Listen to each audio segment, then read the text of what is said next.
It's your boy, UGOBOY. That's Mongo, all right? This is the UGOBOY podcast channel. But before we start, hit that like button, hit that subscribe button.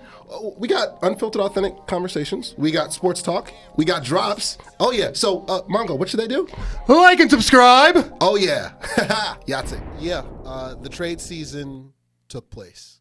And we want to talk about blockbuster deals. Like this, like in years past, we've both cut major CM Punk Vegas level pipe bombs here about how lackluster and underwhelming the NFL trade season has been. Like last year, a couple here and there, maybe the year before, but this year, box office with a capital B. Oh man. Let's start with the two that dominated and the two that involved, your team.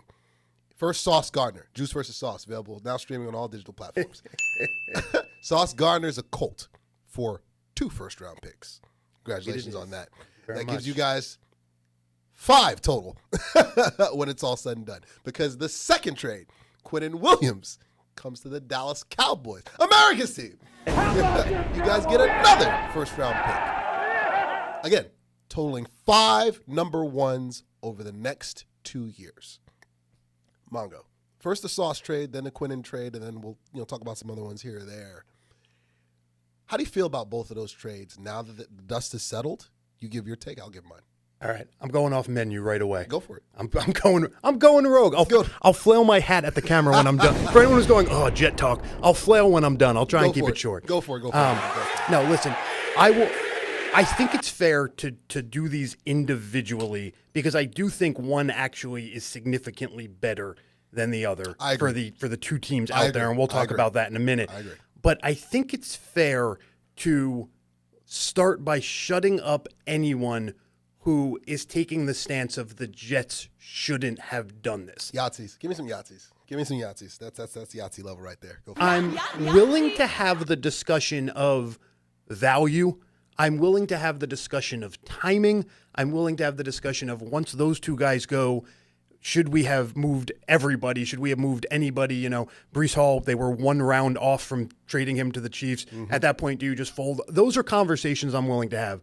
But did the Jets need to do this, I think, is one of the dumbest, most obvious questions that it's shocking we're still asking. And so just 2 quick things we need to talk about here, like from a macro standpoint. The first is when I was promising you the 13th pick this summer, I kept telling you part of the reason why, Watts is currently on the practice squad, but Tufele and Watts make up like the best DT 4 and 5 in the NFL. Stiggers and Thomas make up like the best cornerback 4 and 5. Allen and Davis make up, one of the best backup running back tandems in the NFL. The back 60% of this roster is strong as far as back ends of our roster go. Depth, exactly. Mm-hmm. So if you are 0-7, clearly the team is broken. Why? You can't fix the part that works, right? So if you had to do something and you can't move the bottom part of it, common sense prevails. You had to move the top part of it, right? Agreed. So we clearly had to move on there. Secondly, Aaron Glenn accidentally opened Pandora's box and he got in trouble for the same old Jets comment, right? And I don't blame him. It's a stigma. It's a way of life, right? It's an essence. Macy's could make Ode to Jets if they wanted to, and it would stink to high hell. Mm-hmm. And so you want to talk about breaking that mold. Look at what happens here. They win the trade deadline. And again, if you want to fight me on that, I'm willing to hear that. But at the very least, they were on the back page of the proverbial NFL ledger the next day, right? Oh, yeah. They were the hype train of the NFL Absolutely. In a good, exciting way, which is not very Jetsian. Then on top of that, they are now the darlings of the 26 draft. Mm-hmm. They are now the darlings of the 27 draft, so they own the next 2 drafts. Mm-hmm. They have changed the way we look at contract extensions, if not as a whole in the league, at the very least, the way fans, because honestly, as a Jet fan, I thought Sauce was now a Jet for life because they re-signed him in July. Yeah. Clearly means nothing anymore. And so now when they inevitably sign Elijah Vera Tucker and you hear me yell a 4-letter word halfway across space, I'll go, oh, that's okay. They can still trade him, right? So they changed the mold there. And I get this one's a little out there, but why not? I'm having a party.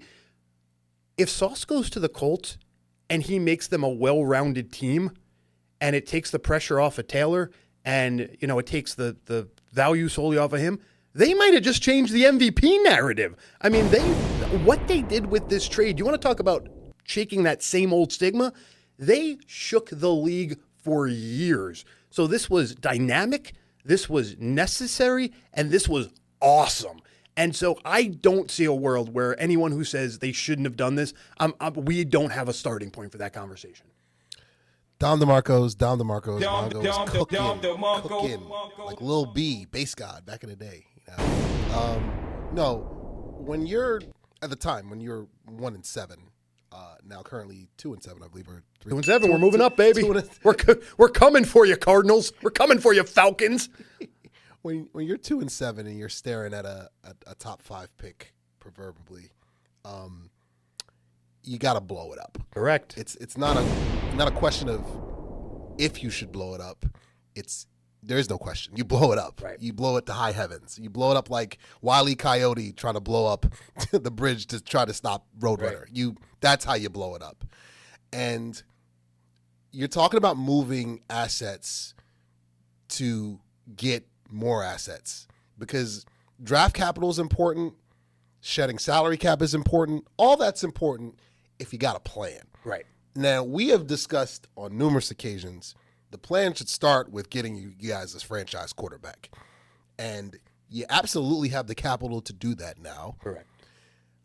I am going to keep on trotting out the Shedeur Sanders train until somebody tells me otherwise. Because you guys got That's where this was going? You guys got picks galore. Why not give Cleveland a call and be like, hey, listen, you guys want a 6th or a 7th? Have them come into camp. See what you got. But that's neither here or there. I'll just be Bryce Young coming soon to a garbage heap near you. Exactly. Come on, Bryce. Savage. Savage. But no, I mean, this trade needed to happen. Those trades, plural, needed to happen. I say you guys should have traded Breece Hall. Why not? You know, like running backs, listen, elite running backs are in a tier of their own. I believe Breece is an elite running back or fringe elite running back at best or at worst.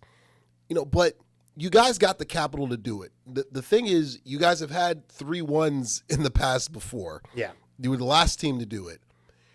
The plan and the vision needs to be clearer. It needs to be more intentional. You guys can't miss this time. Right. Because if you miss this time, history is going to repeat itself. And then 2 to 3 to 4 to 5 to 6 years from now, you guys are going to have to move another guy to do it all over again. So, but this move also cements the fact that Glenn should be here for a while. Snickers. Oh, absolutely. Like, you leave him in place. You let him further solidify his culture. We both joked and kind of lamented, like, yo, you're supposed to be a Dan Campbell guy. Yeah. We need some of that fighting Dan Campbell aura. We need that. You're going to have picks galore now for the next couple years to get your guys to build it up like Dan Campbell was awful his first year in Detroit, by the way. Where's my camera? Dan Campbell was awful his first year in Detroit. I think they had one win they were like 1-14 or 1-12 in like their first half up until the later part of his first season. Detroit stuck with him. They stuck with him. They're a Super Bowl contender. They were last year. They were the year before. They are again this year. Shocker. Because they allowed the culture to mature and they allowed him to get his guys, build up some coordinators who became head coaches. Let Glenn cook. Let the man cook. Yeah. You know, I know you said you were out on him before, and I was kind of with you, but this trade lets me know that the front office is like, we're going to double down on him. We believe him. He's our guy. It's your boy, UGOBOY. And my friends at New York Posse, they're going to hook you up with some official gear. The Knicks are hotter than ever, and they're going to get you right with some official snapbacks, beanies, official gear, official like tissue, baby. Hit that promo code below, 2024. Get 20% off on all New York Posse gear. Hit the link below, and they're going to get you right. It's your boy, UGOBOY. Yahtzee.